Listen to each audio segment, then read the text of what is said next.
Part 1. A New Beginning. It was the beginning of autumn in London, and the air was crisp with the scent of fallen leaves. Oliver Bennett stood outside the massive gates of Lancaster University, his suitcase in one hand, his phone in the other, and his heart thumping against his chest like a trapped bird. A small-town boy from Sussex, Oliver had never imagined he would end up in a place so big, so alive, so terrifying. He glanced around at the buzzing campus. Students laughed in groups, dragged suitcases across cobblestones, and snapped selfies with the iconic old clock tower behind them.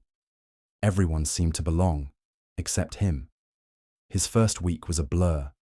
Classes, unpacking, awkward small talk with roommates, figuring out how to work the laundry machine, getting lost more times than he could count. He barely spoke to anyone beyond what was absolutely necessary. He spent most of his time in the library, tucked away behind bookshelves, headphones on, pretending to study. Then came the invitation. Every year, the university hosted a Freshers Gala, a fancy term for a themed dance party that was anything but formal. It was loud, chaotic, crowded, and full of students desperate to leave an impression. Oliver had no intention of going. That is, until he met Luca Moretti. Part 2. The Spark. Luca was everything Oliver wasn't. Italian-British, with an accent that made people lean in closer. Confident, magnetic, dressed like he had just stepped out of a fashion ad. He was in his second year, studying film, and carried a vintage camera wherever he went. Oliver met him at the campus cafe by pure accident. He had spilled coffee, a full cup, on Luca's sketchbook. "Oh my God, I'm so sorry," Oliver gasped, reaching for napkins. Luca just laughed, brushing his curly dark hair back from his forehead. "Relax, it's just a sketchbook.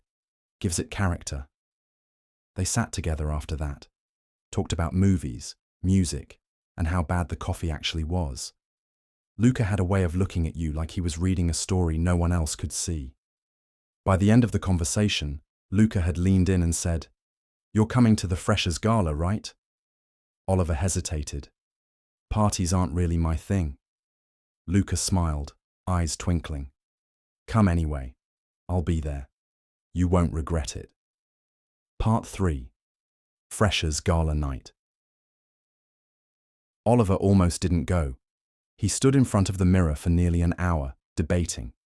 In the end, he threw on a navy blue shirt, fixed his unruly hair, and walked to the ballroom with shaking hands. The place was packed. Strobe lights danced across the floor. Music thumped like a second heartbeat.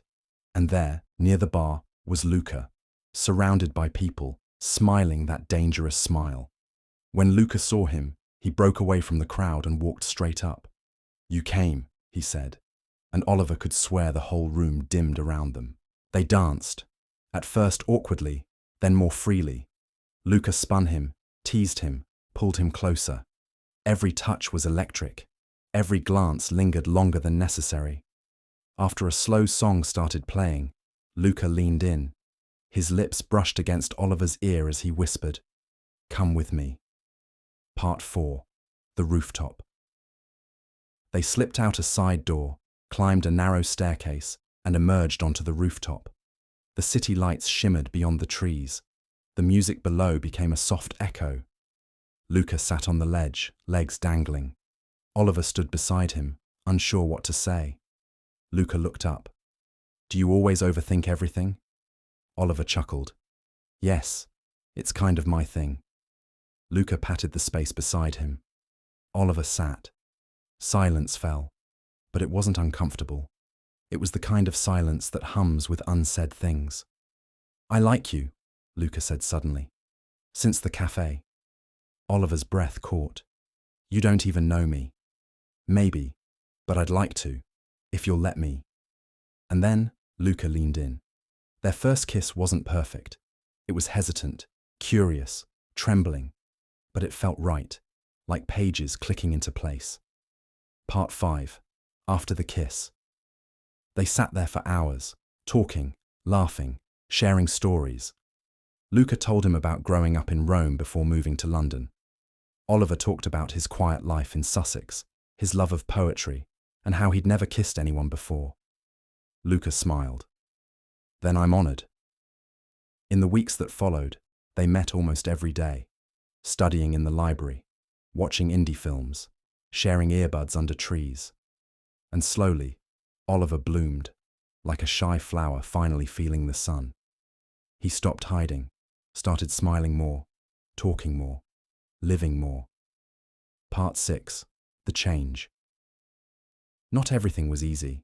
There were stares, whispers, friends who drifted away, but there was also acceptance, support, new friendships, and Luca, always Luca, unapologetically himself, loving Oliver in the quiet, everyday moments, a hand held in secret, a note slipped between books, a kiss stolen in the rain.